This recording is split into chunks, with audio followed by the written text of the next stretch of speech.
Righto, year 11, we're back with the first video for our second topic. I'm sorry, we've had a few technical difficulties at this end, but hopefully we're making some headway now.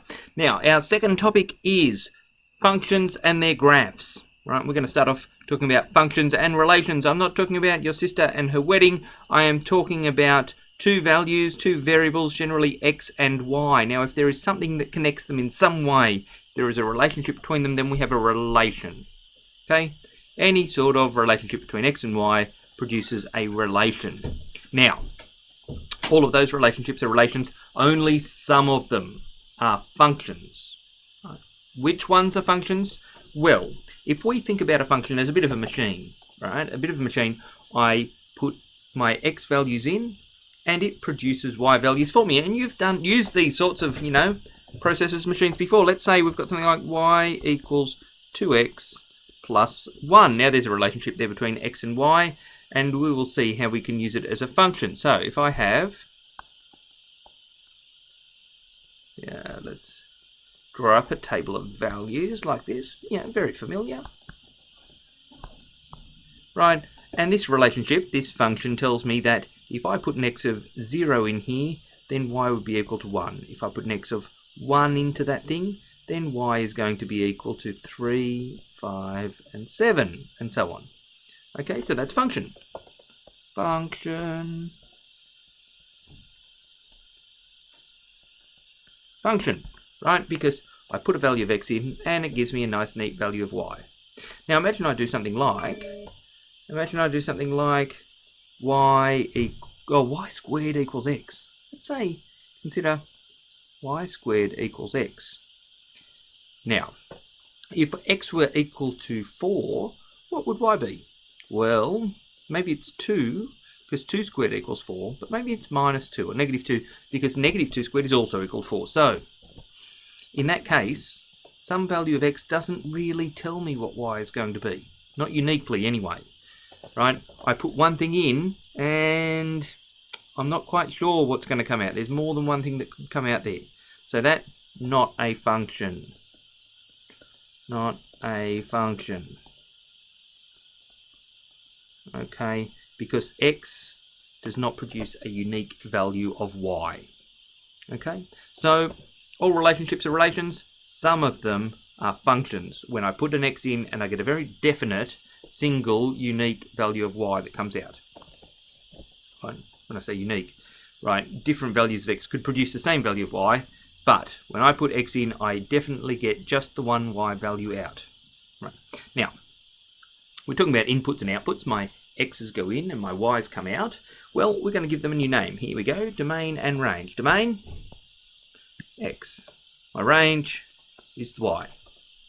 Okay, now sometimes there are limits on what can go in there. There are restrictions on what I can put into that machine, that function machine.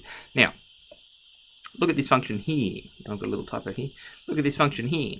Now, what happens if x equals 2? I have a denominator of 0. I have to divide by 0. I don't know if anyone can divide by 0, but I certainly can't. I can't divide by 0. X cannot be 0 here. There is a limitation on that function, on the domain of that function, that x cannot be equal to 2. Sometimes there's no limitations. If it was y equals 2x plus 1, what things could go in there? Anything I like. In which case we might say that the domain of y equals 2x plus 1 is the natural domain, or all real x, right? Something like that. Now, that's the domain. The range is what comes out of it. Right? And very typically, there are limitations on what's going to come out. So look at something like this. When I have y equals 2x plus 1, if I want to get a particular value of y, I could probably make it happen, right? I could vary the x to get any value of y that I like out of that, right? If I want y to be minus 7, well, 2 lots of negative 4 would be, 2 lots of negative 4 would give me, plus 1 would give me negative 7, right? That's just one example. But, there are no limitations on what my y might be. It could be a negative number, it could be a positive number, it could be really small, it could be really big, any of those things. This has no limits on the range, but consider this. Y equals x squared. If I put x equals 0 in there, y equals 0. If I put x equals 1 in here, y equals 1. 2, 4, and so on. Right. Now, I can make this a 0. I can make this a positive number. It doesn't have to be a whole number or a square number. I could have something like, x equals the square root of 2 and y equals 2, all sorts of things like that. But if I put a negative x in here, what happens to y? I square a negative number, I get a positive number. There is no way that this function can produce a negative value. So the range has to be 0 or positive. Okay, so the range has to be greater than or equal to 1. Okay, so that's the domain and the range. Okay, the domain is what goes in, the range is what comes out.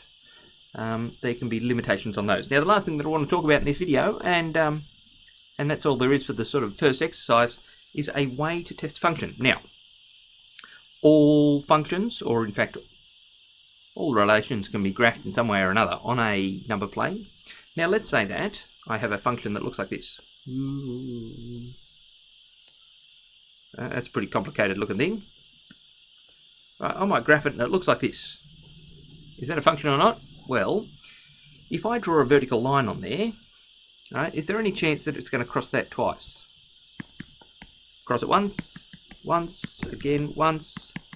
Anywhere I draw a vertical line there, I am going to cut that function no more than once. Okay? It never sort of loops back on itself. Now, if I had something that looked like this, right, then a vertical line down here, whoa, that'd cut it too many times. Function.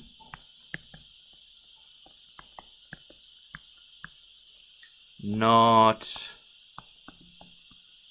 a function.